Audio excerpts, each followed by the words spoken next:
সবাই কেমন আছো? আশা করছি তোমরা অনেকেই সুস্থ আছো আর সাবধানে আছো। তো আমরাও ভালো আছি, বাড়ির প্রত্যেকে তো খুবই ভালো আছে।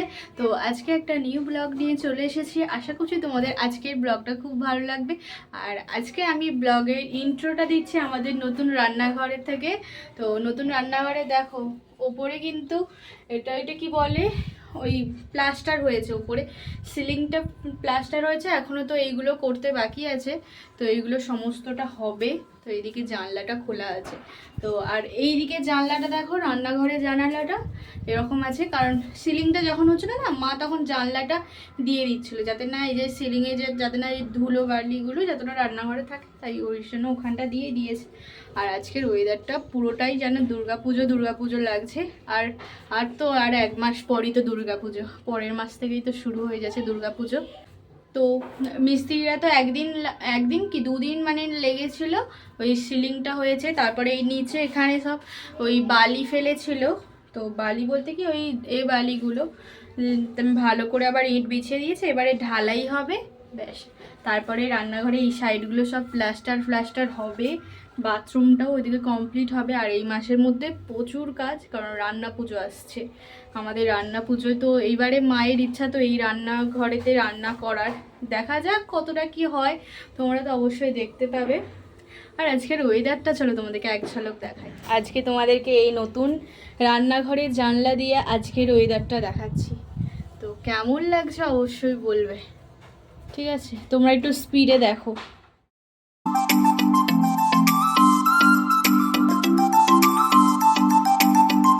স্ল্যাবটা ছিল না, সেই বসতাম আগে, তো এই জায়গাটাতে তো ভেঙে দেওয়া হয়েছে। আর এখানটাতে দেখো গেটটা হওয়ার জন্য তো এই জায়গাটা ভাঙা হয়েছে। আর নিচে দেখো সব ইট বসানো হয়ে গেছে, দেখেছো? চলো,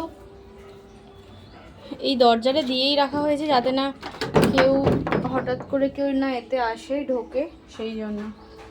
চলো বেরোই আস্তে আস্তে। তো বুঝতেই পারছো। আর এই দিকটা হয়েছে বাথরুমটা ওরকম নিচে বসানো হয়েছে, আর ওপরটা এখনও করা হয়নি। আর এখানে এই ফিলিং বালিগুলো আছে সমস্তটাই। সুন্দর বসে আছে আমাদের মুমপ্লা ওই তো হাই তুলছে, কি হাই। দুপুরের জন্য রান্না হয়েছে। তো পাপা কিনেছিল ওই ভোলা মাছ, তো ভোলা মাছ দিয়ে এটা ঝাল হয়েছে, আর উপরে একটু ধনেপাতা দিয়ে দিয়েছে। আর এখানে একটা মিক্স ভেজ তরকারি, তো অনেক কিছু এতে সবজি আছে। আর ভাত তো হয়ে গেছে। আর এদিকে দেখছি মা কড়াইয়ের মধ্যে বাঁধাকপি আর চিংড়ি মাছ দিয়ে করছে রান্না। চল ছাদে যাবো, চ ওখানে গিয়ে দাঁড়া, ছাদে যাব, চল। দেখো ওই দিকটা মেঘ করে গেছে, আর আমি ভাবলাম যে ছাদে জামা কাপড়গুলো তুলেই নি, ভালোই বেশ মেঘ করেছে। চলো কি হয়ে, আর একটা বড় কুঁদরি হয়েছে, দেখো কতটা বড় সাইজের কুঁদরি। খাওয়া দাওয়া হয়ে যাওয়ার পর ওই 4:30 কি 4টে নাগাদ আমি এখন এসেছি একটু রান্নাঘরে। আর তার আগেই আমি কিন্তু এখানে সমস্ত কিছু জোগাড়ারে করে নিয়েছি। তো আজকে বাড়িতে বানাবো আলু কাবলি, তো সেই জন্য লাগছে শসা। তো শসাটাকে একবারে সরু সরু করে কুচিয়েছি। আর পেঁয়াজ তো লাগছে, পেঁয়াজটা একেবারে ঝিরঝির করে কেটেছি, মানে ছোটো ছোটো টুকরো করে। কাঁচা লঙ্কাটাও কুচিয়ে নিয়েছি, আর এদিকে টমেটোটাও ছোটো ছোটো সাইজ করে কেটেছি। আর এখানে আলু কাবলির জন্য তো আলু তো মাস্ট, তো আলুটাও সেদ্ধ করে ভালো করে কেটে নিয়েছি সাইজ অনুযায়ী। আর এখানে লাগছে একটু সামান্য পরিমাণে ধনেপাতা আর নিয়েছি।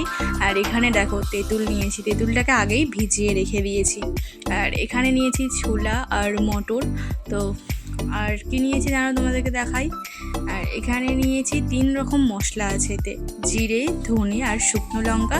ওই কড়াইয়ের মধ্যে ভালো করে একটু নেড়ে নিয়েছি, নেড়ে ভালো করে হামানদিস্তার মধ্যে গুঁড়ো করে নিয়েছি। আর এখানে লাগছে ওই এই চাট মশলা আর ব্ল্যাক পেপার অর্থাৎ গোলমরিচ গুঁড়ো।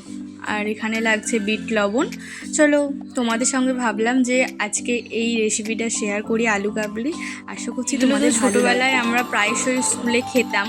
তো তো সেই রকম মনে হচ্ছে। আর গন্ধ যা সুন্দর মশলা থেকে বেরোচ্ছে কি বলবো, পুরো আলু কাবলিরই গন্ধ বেরোচ্ছে কি বলবো।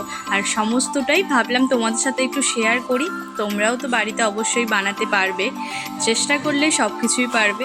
তো তোমাদের সঙ্গে ভাবলাম সেই জন্য শেয়ার করি। অবশ্যই একবার বাড়িতে ট্রাই করো কিন্তু এই রেসিপিটা। আর আমি এটা হলুদ রঙের সমস্ত প্লেটেই এই আলু কাবলি সমস্ত জিনিসগুলো সাজিয়ে নিয়েছি। চলো, প্রথমে এখানে একটা কালো বাটি বসিয়েছি। তো বাটিটার মধ্যে প্রথমেই দিয়ে দেবো, আমাদের বাড়িতে আবার পুজো হবে। তো তারা মায়ের পুজো এবারে কৌশিকী অমাবস্যাতেই আমাদের এবারে পুজোটা হচ্ছে। কারণ প্রত্যেক বছর আমাদের না হলে সেই এতেই পুজো হয়, কালী পুজোর সময়।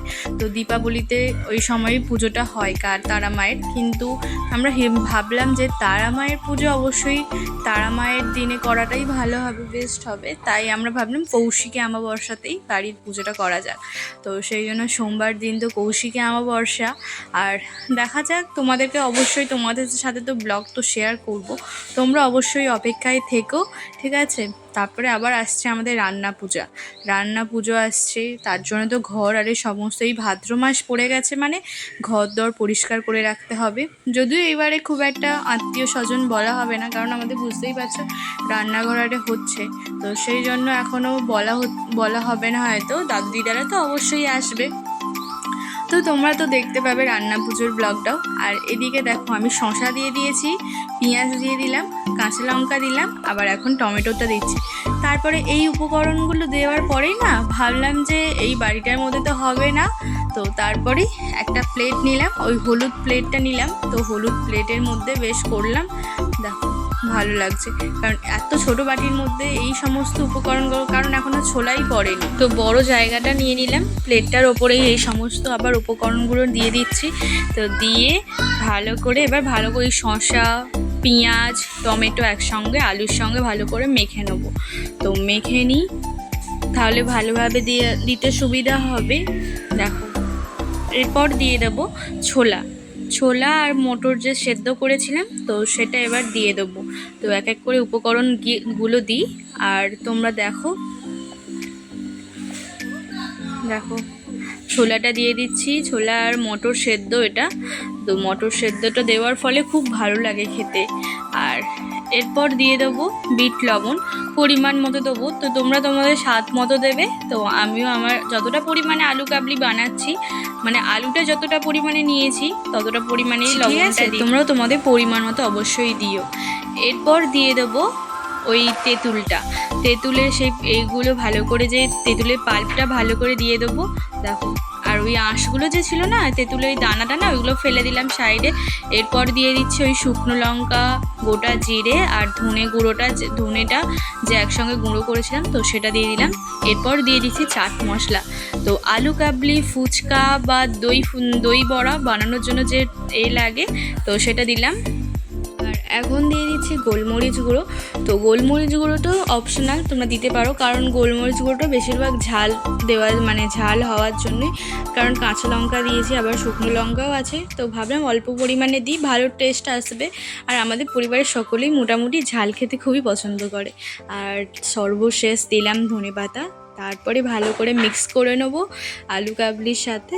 এরপরে একটা সার্ভিং বলে তো ভালো করে সাজিয়ে তোমাদের কাছে আবার পরিবেশন করছি। দাঁড়াও, ভালো করে একটা চামচ দিয়ে আগে মেখে নিই, নাকি না হলে তো ভালো লাগবে না খেতে। চলো এটা মেখে নিই। জানি না কতটা পেরেছি কি পারিনি, তো আশা করছি চেষ্টা তো অবশ্যই করেছি, তোমাদের ভালোই লেগেছে। অবশ্যই তোমরা একবার বাড়িতে ট্রাই করতেই পারো। দেখো, তো দেখে তো অবশ্যই ভালো লাগছে, খেতে কেমন হয়েছে জানি না, পরিবারের সকলে তো খাবেই। তো পাপাকে দেবো ফার্স্ট, কারণ এই সময়টাই করা, কারণ পাপা দাদাই যেহেতু দোকানে চলে যায়। আর বেশিক্ষণ আবার দেরি হয়ে গেলে তো আর এই সমস্ত জিনিসগুলো ভালো লাগে না খেতে। ওই জন্য 4:30-4:30 সময় করে বানালাম। আশা করছি তোমাদের ভালোই লেগেছে। আর পাপা তো খেয়ে খুব ভালো বললো।